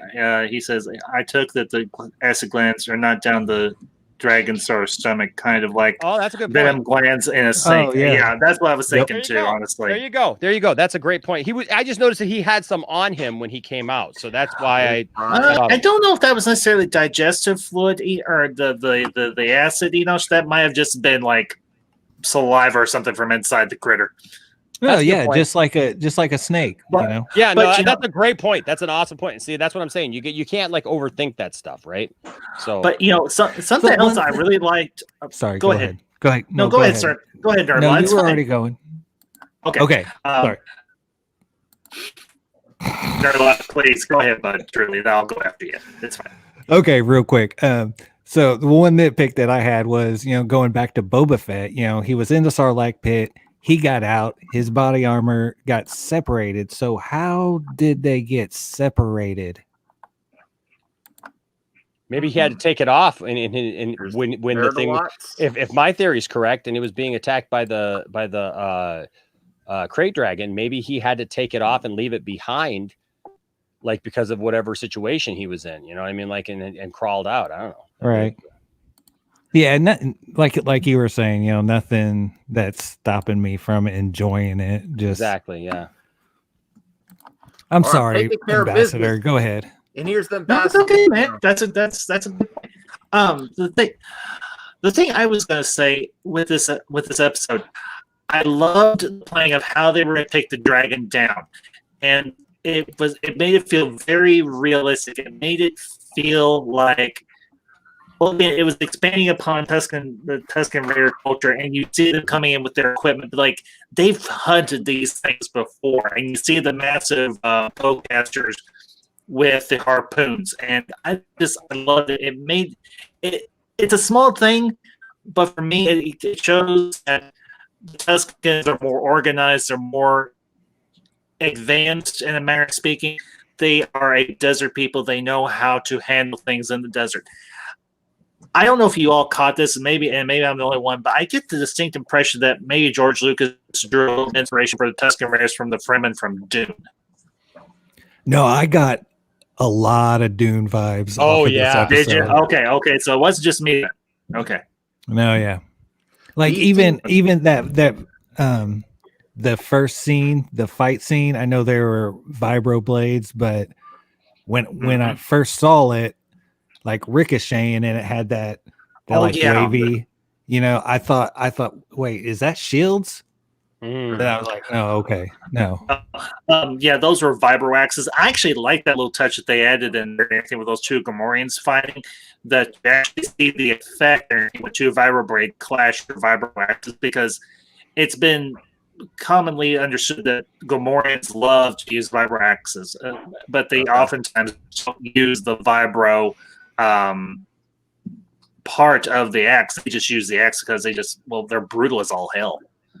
DC has a good comment here, a good question. Why hasn't Boba taken the armor vac from Vanth in the last 5 years? I think he hasn't known where it's at. Okay. Yeah, I don't think he knew it was there. I mean, that would be my first guess if he didn't know it was there. He spit out, lay unconscious, and Jawas came back and stole his shit. They steal everything. That's a good possibility though too. Yeah. And Phoenix Night brings we might get those answers next week if this episode 2 continues with Boba. Are they going to jump right into that next week, or no? I think they're not going to jump right into that. I think that it's going to take a while for them to actually. They're going to milk this Boba Fett thing for all they can get out of it. They are not going to just jump in full on and be like, here's all the answers you guys have ever wanted about Boba Fett. I mean, I just don't see that happening. Binge buddies in one of my favorite series that I've been actually watching again, The Walking Dead, and something I cannot stand is when they move the plot forward and then you go back to a flashback or jump to a different character the next episode. That drives me freaking crazy, and all shows do this, and it keeps you hooked. But Walking Dead is notorious for that. Whenever stuff goes down, they go back to a flashback or jump to another character the next episode. Like before the zombies. Oh my goodness! I don't know why I still watch that show. Is it still going? Yeah, they brought it back. There's a few episodes. I think there's a special episode this weekend too. I didn't finish last week's episode. If you have, is it season 10? Right? Yeah, they had to cut season 10 short because of the Rona. There was a few. They didn't show the actual season finale. So I think there's just a few episodes, and then it's. I think they did some. I don't know. I don't know how many episodes there are. Well, I know they got that new show coming. Gosh, I forgot the name, but it's about the kids. Oh yeah, that's up, and I think Fear of the Walking Dead's up too. Yeah, Fear of the Walking Dead's still going on. They've got another Walking. Yeah. Another Walking. It's kids focused. The trailers looked horrible to me. I'm still gonna watch it, but maybe I'll let you guys know next week if I give it a shot just to see. Something I just to give you guys ideas of where I want to take the show in the future. The Binge Buddy polls are very important. I think it'd be fun for someone on the panel to make a Binge Buddies bucket list and share it. Like stuff that you missed out, like Enosh here. Highlander is going to be on his list. Mm-hmm. We got to figure out a list for a poll for Sean Connery movies that we might like to watch and rewatch this month. Like we don't have to do it right away. Just within 30 days. I can work on that, Max. I wouldn't mind. Well, I already got the Twitter all set up, so all we have to do is just come up with topics for polls and stuff. Fantastic. Cool. And me and Sir Nerd-A-Lot and Brian are going to talk about games somewhat. I don't know how much we're going to talk about in this episode, but maybe for next episode. Game Pass or Play. Recent, because we all have Game Pass for Xbox. And just say what's come out this week and what we think we should play or what we think is just pass on. I will show you some recent ones for Xbox. Have just come out. What's very interesting is here on the right is if you're a LucasArts fan, these were point-and-click adventures back in the day, Grim Fandango, Full Throttle, and Day of the Tentacle. Why it's so important is the history of games, too. Microsoft made an agreement with Tim Schafer. It finally came. He is like the Tim Burton of video games. He makes really interesting, very artistic video games. He's still making games now. Double Fine is his video game company. I haven't checked these out. I have downloaded them. I might give them a try, but it's a win for video games and keeping the history alive. And that's where we talk about streaming and movies and TV shows, but video games are now it's not exactly streaming, but services. Video games are going into the realm of movies subscription plans where they bring back classic titles, and we get more remasters and re-releases like that is very important. Some other ones on here, I don't know these other ones. Unruly Heroes, Five Nights at Freddy's I've heard of. I might get scared by a kid's game. That's like a kid's horror game, and I download it. But I'm like, I don't know if I want to play this. I know it's very popular. Yeah. Have you guys ever heard of that? Oh yeah, my kids played it for about two minutes, and I was like, that was like 6-7 years ago. Okay. And I was just like, when they were little, and I was just like, it's like a demented Chuck no. E. Cheese. Yeah, no, because I couldn't, because the thing was they were playing the game and I couldn't like supervise it. Like my one son loves horror movies and I'm fine with that. Like last night, he's 15 and me, Tiffany, and him went to go see Nightmare on Elm Street on the big screen. Right. And which was awesome. But boy, you're not, look at this man. He is taking it seriously about movie theaters. He's like, no, dude, I'm telling you right now, you are not, you will take the movie theater away from me out of my cold, dead, Freddy bladed hand. I'm telling you right now. Hope it comes to that. Be safe. No. I'm good. I'm safe, and I'm fine with being safe. But the thing is, I love the movie theater, and I'll tell you right now, I respect people like you, Enosh. You want businesses to survive, but you take the precautions. Exactly. I'm not gonna go in there stupid. You know what I mean? I went in there with a Boba Fett mask actually, and we had a great time. But you know what? That's the first time I've ever seen Nightmare on Elm Street on the big screen. Oh, really? So you told me to bring this up to you when I got this together, and I got it together, and I'll show you guys a picture in just a minute of what this actually is. So as you all know, Zack Snyder went through a lot, him and his family, and a lot of us here, we support Zack Snyder. We support the Snyder Cut. Oh, and hey, we're excited about the fact that we're getting the Snyder Cut. Well, this summer I was at the Superman Museum in Metropolis, Illinois, and down there, and I'll show this picture to you in a second after I show you all this. They have a walkway that is all filled with bricks that have been personalized by people. Some people do them as memorials for different people. There are some people who like Lou Ferrigno and some others who have just made bricks themselves to just have a brick there, right? And so you can do these. You can either do like a small little brick, or you can do a big brick. And I want to do a great big brick. So the Poindexter Lounge, we launched this campaign. Now I know it says we only have $210. That's a misnomer though, because I actually started this before I thought, well, I could have done a GoFundMe. So people actually were giving long before I did the GoFundMe to actually get the rest of it. So we actually have about $450 of the $650 raised. Right. And this was 3 days ago. So we're almost there. Anything that goes over the $650 that we need, anything that goes over the cost at all of doing this is all going to go to suicide prevention. That's right. In Zack Snyder's name. So this is that you basically just go what is it? I can't remember. It's I can put the link. I can send you the link as well. Since you're here, I'd like to have you on a future Binge Buddies episode to talk about your cooking. I followed her on Instagram. Oh my goodness, her food looks amazing. So I just right? put the link. I just put the link in there, Max, in the private chat for you to put up there. But this is what we're doing. We're putting in a brick in honor of Zack Snyder and his contribution to the Superman mythos, to the superhero mythos, for him and his family. And I'll take that down real quick, and I'll show you the actual. Thank you so much. I will show you. We'll share with you a picture of the bricks so you can see kind of what they look like. And then so you can see here people do it from all different kinds of stuff. You know, some are in memory of some people, some are just, you know, just fun stuff, you know. And so so it's a nice little thing there. And I think what better place could have Zack Snyder's, you know, something for Zack Snyder than at the Superman Museum. Plus, it helps out the Superman Museum to be able to keep those things preserved and stuff, because they've got lots of great stuff throughout the history of Superman.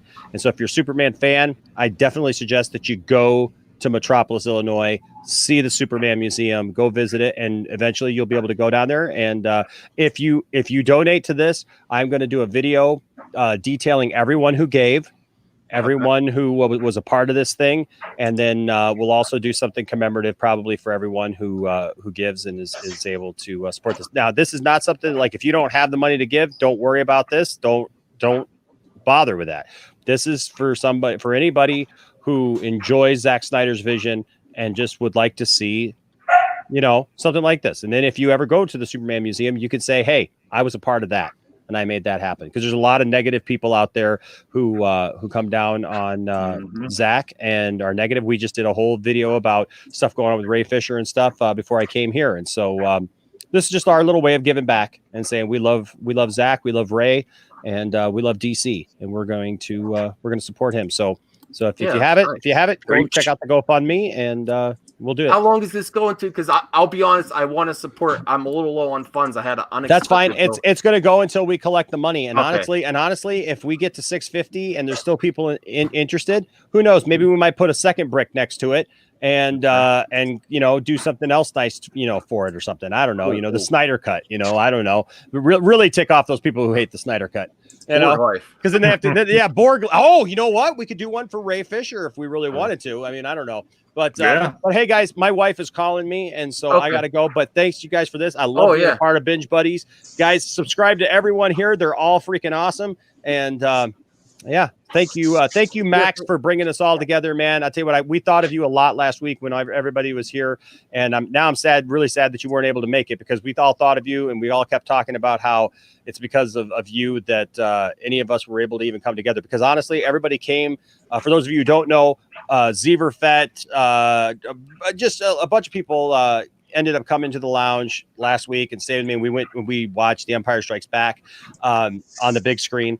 And the thing is, we all talked about it, Max, about how we're thankful for you because you brought us all together. We wouldn't have known each other, and they came in like friends or like acquaintances, and everybody left like family. So there you go. Thanks. That means a lot. That's all we really want to do. Seriously, Max. Talk to people and I honestly mean if we ever do a con again, Enosh is the man to get it together and then visit that museum, that great place, and visit the lounge.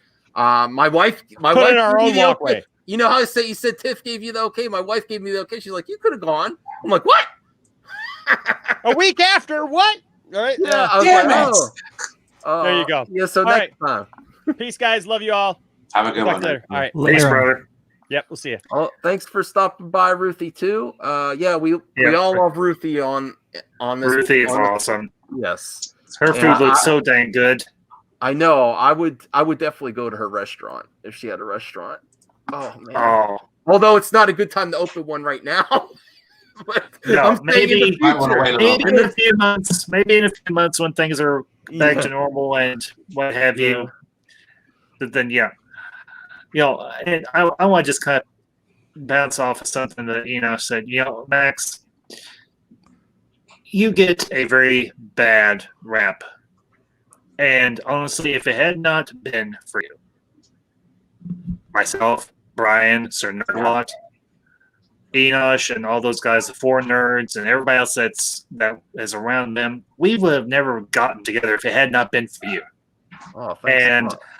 And dude, no, it's true though. No, it's very true, dude.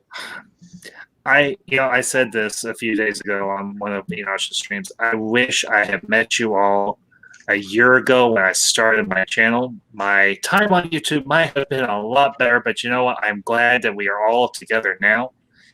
And Binge Buddies, Ambassadorial Wing, Poindexter Lounge, everything else. You know what? When I close off every stream I do and I say, these are the ambassadors signing off, whether you've been on my channel once or twice or half a dozen times, you come on my channel, you are an ambassador. Yeah, I am the ambassador, but you all are ambassadors because we believe in being civil and being positive and being buddies, being friends, and being able to debate and discuss and do it civilly, not being a bunch of negative, bitter, angry little piss ants who have nothing better to do with their time right now. There's too much of that on the world. There's on social media. You know, I'm not saying that you have to look at everything through rose-colored glasses, but we can debate these things and not turn into a bunch of jerkwaters doing it. Yeah. And Max, as I said, you get a bad rap, and the reason you get a bad rap is because you call other people out on their bull crap.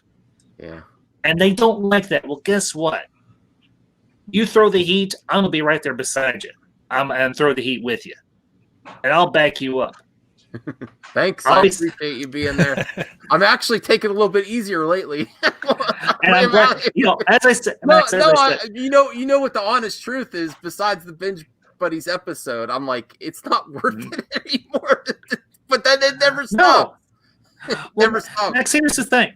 It's it's as Thanos said to young Gamora, balanced as all things should be. Yeah. Do Binge Buddies, but then if you want to cover movie entertainment, movie news, cover the movie news. Yeah. And if you need to bring the heat for some of these a-holes who just want to be a bunch of negative, toxic trolls, then you bring the heat. Chubby Teddy says, "You're ambassadorial, you're radical, man. I love your heartfelt expressions." I need my Chubby on the Binge Buddies too, man. He lights up the panel too when he comes on. He's mostly just the viewer, honestly. But I'm like, for all longest, I'm like, let's stream Chubby Teddy. Let's stream. It would be great. Whenever he's on, he has some hype energy. Yes, he brings energy. He has some great videos too. He does some Lego stop motion stuff. But man, I said you'd probably take off if you just focused on it. You say you'd be doing really good. Yeah, you all guys have great channels. I'm just saying, but I'm like Chubby Teddy. We need to get you back on the Binge Buddies too, man. Dude, he's awesome. Well, Chubby Teddy, I'll go on camera. Hold on 1 second. I don't blow smoke other people's butts, and the one thing that I don't talk about very often is the fact I was an only child, and the friends I have made in school and everything, we have been friends forever. Friends I have made on here for however long we're all here, y'all are my friends. Just like you say, Max. So I don't want to turn this into a big bushy thing, but the fact is I'm genuine, I'm real. When I'm not in front of this camera, I'm the same person that I am when I'm off of it. So I talk the same way to my family, to my friends. I talk to you all when I'm in front of this camera. There's no personality. Yeah. I mean, there's personality, but there's no alternate personality. The ambassador is the same person he is in front of the camera and off. I agree. And unfortunately, I'll talk with you for sure before we go live and everything. Yeah, I appreciate it. So this was a good first episode. I don't want to go too long because I know we're all family guys and we got other stuff too. I try to keep my stream shorter, also because my mental status too. Long streams are really not good for me. If you know from my history on here, I get hotter, I get madder, and I say things I shouldn't. That's the other reason I keep it shorter.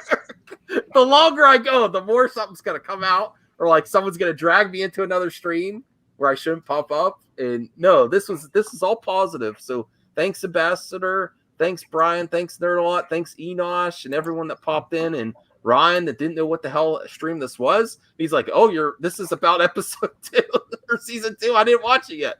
Thanks, Brian Zieberfett, for coming on. Awesome, I do want to incorporate more. This is also I'm not, when I do shows, I don't worry about all the details. I mean, it's not like it's all about people, really. It's all about the conversation. So we figure it out as we go. I would like to have an intro just for Binge Buddies. I have to work on that. I do want to incorporate gaming more with my pal Brian and Nerd a lot. So keep looking at that Game Pass list and say if you tried something that came up in your Game Pass. I do want to do the bucket list. Rate the content. So this is a rating system that I came up when we review something on Binge Buddies. Binge worthy, must see, only in a pandemic, not even if it was the last content on Earth. is how I want to rate this. Now we're covering the Mandalorian, so if we try something new in a pool in the future, this might. But this is a must-see, binge-worthy. See it right away. Don't even wait. That's my rating for Disney Plus. That's my rating for Mandalorian season 2. If there was any doubt, is that this season is going to be bad, or was it just perfect circumstances before they came out with a home run? Binge-worthy, must-see. Go see this now. The only caveat is I'm getting sick of bringing everyone back. But out of them all, and Brian's going to do the poll. What's the best? I don't know how to word it, and I'm not good with my words right now either. But what's the best comeback in Star Wars? Palpatine, Boba Fett, Maul. Who is the best? I don't think that's really a debate. It's Boba and then Maul. We don't acknowledge. Well, some might like the Palpatine return. I don't. If they do, and if they do, that's fine. Okay, so that's add Ahsoka in there. Oh, well, we don't know about that one yet. Yeah. Well, she came back in Rebels. Oh, that's right. That's right. Nerd a lot. You just went up the nerd on me. You went deep on that. you got it. Well, yeah, hey, that's a great one. I didn't think Rebels. Of that one. Yeah. Rebels is one of my favorites. Yes. So, I really like Clone Wars, but Rebels really got me back into watching a lot of Star Wars. Oh, see you, Max. See you, Brian. See you, Ambassador. That was phobic being nice, Ambassador. Just give him. I'm just saying ignore him. I'm just saying ignore him. We don't have any daddies here. I got rid of internet daddies. No. I don't need. I have a daddy in real life, and I never call him daddy either. He's down. We left him at the corner. Yeah, we took him to the corner. I could say something that I saw, and I'm not going to. I learned. The madman can learn. No, you know what? Honestly, after what freaking Dingus said today, keeping it positive. We're keeping it positive. Right. That could be on Movie Madness. And sorry, went a little hot there. My bad. No, I know, but it's okay, man. I could say something Brian, too, but I'm not. Brian, Brian, we could all say something here, but honestly, what's the point? It's over. It's done. Yeah. I don't often quote this, but to quote Elsa, let it go. To quote Elsa, yeah, that is a let good. Let it go. Yes. Oh, please no singing. That's the other thing about daddies. Daddies that love to sing. Hey, I like karaoke. I'm doing karaoke on my 12-hour stream for my 1-year anniversary, man. I can't be on that part. I don't sing. Yes, you can. No. You can be entertained, can't you? No, that doesn't entertain either. I'm gonna be doing a watch party. We're gonna do some karaoke. I'm gonna do all sorts of stuff. It's gonna be 12-hour stream. It's gonna be awesome. Okay, yeah. Phil has another one. Han Solo. He didn't get resurrected, though. Are we talking resurrected to life or Force Ghost? Because we could. We could throw everybody in. You know what I mean? I think we're thinking about like in the flesh. We thought they were gone. dead. Yeah. And Vader and Rebels. And they weren't. And they came back. Well, keep in mind, Twitter only lets you do like 3 or 4 options. Too. We can't have a long list. So I'm really thinking, what? Brian's already sweating. He's like, I'm writing it as we speak. Yeah, he's going to be the master of the Chubby Teddy. No, the master of Twitter. Was that a Freudian slip there, Max? I don't know. My wife made me a drink. I only have 1 drink. I didn't even drink most of this. Yeah, I was gonna say, man, you got work to do. Okay, the way he drank that is like that Robot Chicken episode where I don't know what she made. She made me a nice drink. I don't even know what the heck it is. It reminds me of that Robot Chicken short where it's everybody in the dining room on Cloud City after Vader and them and the stormtrooper pulls the straw up for Vader and puts it up to his mask. Yeah. Would people vote for Palpatine if he was on the? I think they might. I think they might vote for Palpatine. I think he would. I might vote for Darth Maul because that's what I'm thinking. If there's anyone I was going to vote for out of the Star Wars universe, it'd be Leia. I'd vote for Leia. Oh yeah. Well, think about she's one politician I know I could trust. Before he became the Emperor, like in the prequels, like in Phantom Menace, he was very charismatic and stuff. Oh yeah. Oh man, people would vote. Well, Max, have you ever read or listened to Darth Plagueis? The book? It's a pretty good audiobook, I will say.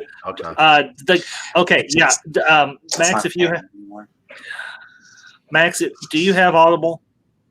No. Okay. But I know what it is. I could Okay. Okay. Did you ever watch The Nanny? The with Fran Drescher? With Fran Drescher? Unfortunately, yes. Okay. The guy who plays Niles. Oh, okay. Yeah, he does the reading for the audio version of Darth Plagueis. That is the version I recommend that you. I was going to say no. Daniel Davis does the other one. Wow, I didn't know David Hyde Pierce did that. No. No. The guy who played Niles. That's David Hyde Pierce. Oh no, Niles the butler off The Nanny. Oh, I was thinking Frasier. No, there was 2 Niles. It's okay. No, Niles the butler off The Nanny. That's why I brought up Fran Drescher. Gotcha. That's okay. That's okay. All right.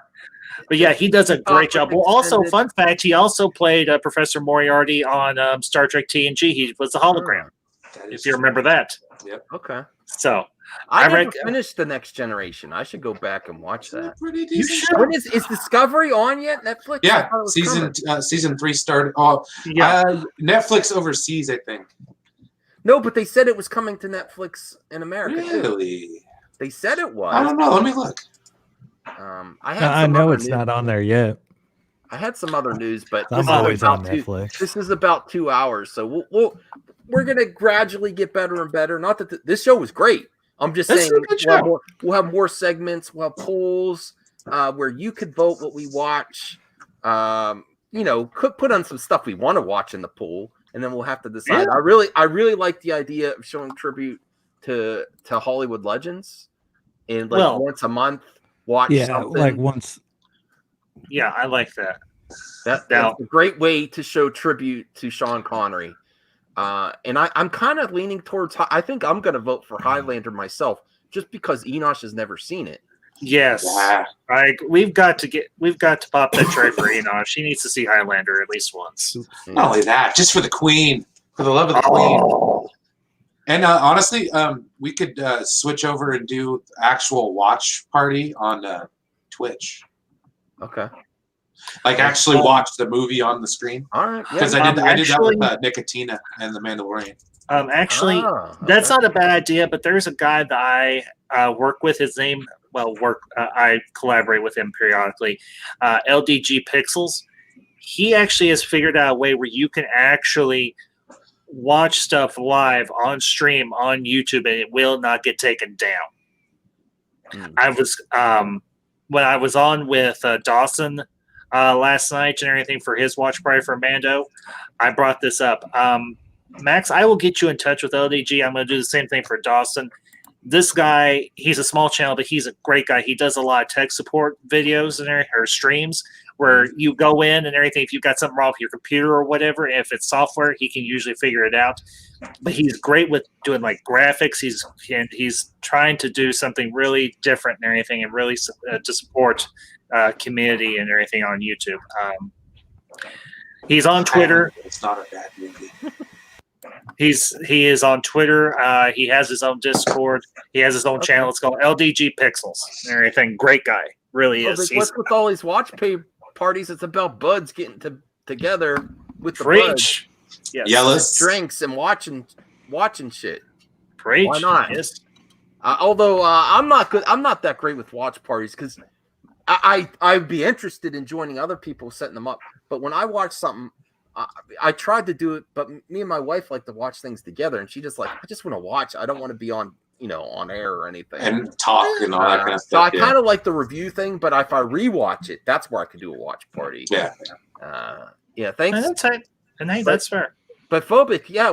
Could you imagine if we had a watch party and Phobic's in the chat watching with us? Oh my goodness. Alien Gunner. We'll see you over at Twitch. Yeah. Awesome stream. Thanks, DC Talk with Extended. Right on, man. Hey, Joy Herrera's in here. Hey, Joey, good to see you, man. That's an amazing rating from Phobic. Joey Herrera just got here, and we're ending the show. I mean, yeah, we got it. We have stuff to do. I don't like to go more than 2 hours, so I will end it here. We're gonna keep working on this series, make it better and better. Hopefully, Enosh might become a regular if we can get he's a popular guy, though.